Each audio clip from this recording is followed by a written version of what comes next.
Properties of the indifference curve.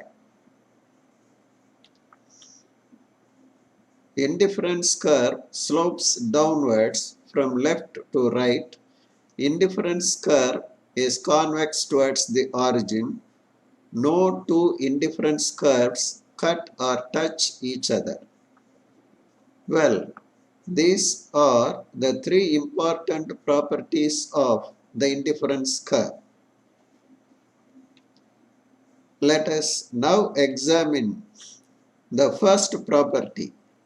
Indifference curve slopes downwards from left to right. Indifference curve has a negative slope. As the consumer slides down from left to right, he gives up a few units of good Y in order to acquire one additional unit of good X.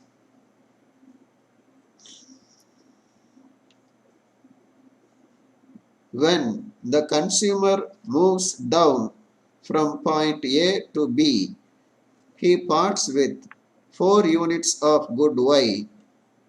Against this, he gets 1 unit of good X. Giving away good Y means loss of utility. Getting 1 unit of good X means gain in utility. Gain balances the loss. Hence, the consumer's total utility remains unaffected. This process must go on along the curve if at all the consumer is to remain at the same level of satisfaction or utility. Indifference curve cannot take any other shape. Look at the top right corner. Here, the indifference curve is assumed to be a vertical curve.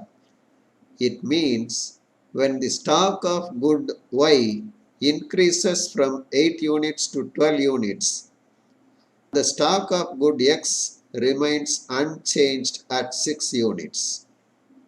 Of the two combinations S and T, consumer will prefer T. T will offer more utility than S. As S and T represent two different levels of satisfaction, IC cannot have a vertical shape. Again, IC cannot be a horizontal curve. Here, quantity of good Y remains unchanged at 8 units. When the consumer moves from combination C to D, stock of good X alone increases from 6 units to 12 units. Since combination D consists more quantity of good X, consumer will prefer D over C because D gives him more utility than C. For this reason, indifference curve can never be horizontal. Now we shall see what happens if indifference curve is an upward sloping curve. When the consumer moves up from C to combination D, stocks of both the goods are increasing. In this case, D contains more of both X and Y. No doubt, it offers more utility than C. Consumer's choice is D. He cannot be indifferent between C and D. So, indifference curve cannot be an upward sloping curve. A downward sloping curve alone can represent the tendency of fall in the quantity of good Y and rise in the quantity of good X. Indifference curve is convex towards the origin. This is because marginal rate of substitution of x for y is diminishing.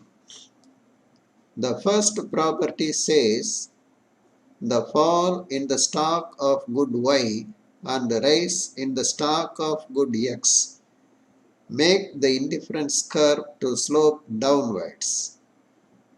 This is not enough to prove the unchanging nature of total utility. We need more evidence to support this. It is here the marginal rate of substitution of x for y comes to our rescue. Numerically, we had discussed it under the head slope of the indifference curve. We shall make a simple graphical approach to establish this. We know how to measure the slope of a non-linear curve like indifference curve. We have to draw a tangent. Let us do that here. Take point F on the curve. Draw a tangent to that point. It cuts the y-axis at 10 units and the x-axis at 2 units. Delta y by delta x gives you the slope. 10 by 2 is equal to 5. At point 5, marginal rate of substitution of x for y is 5. Our slope is equal to 5. Similarly, fix the point G. It is to the left of point F. Draw a tangent to that point. It cuts the y-axis at 8 units and x-axis at 4 units. Marginal rate of substitution of x for y at the point G is 8 by 4, that is 2.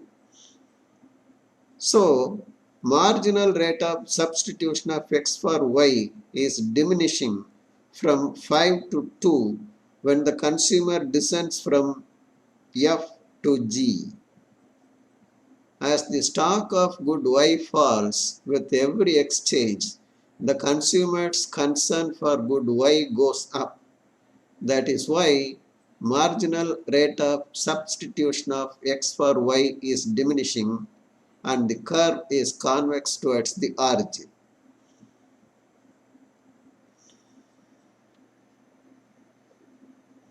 No two indifference curves cut or touch each other. Look at this indifference curve map. It contains two indifference curves, IC1, IC2. Indifference curve 2 cuts indifference curve 1 at point A. Combination A is common to both indifference curves. Upper segment of indifference curve 2 is below IC1 and its lower segment is above IC1. Take two more combinations C and D.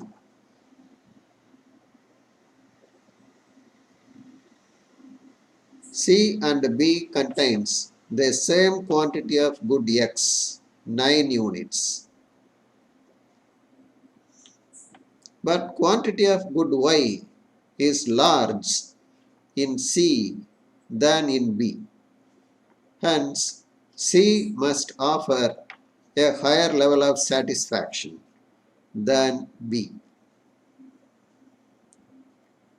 It means indifference curve 2 represents a higher level of satisfaction and indifference curve 1 represents a lower level of satisfaction.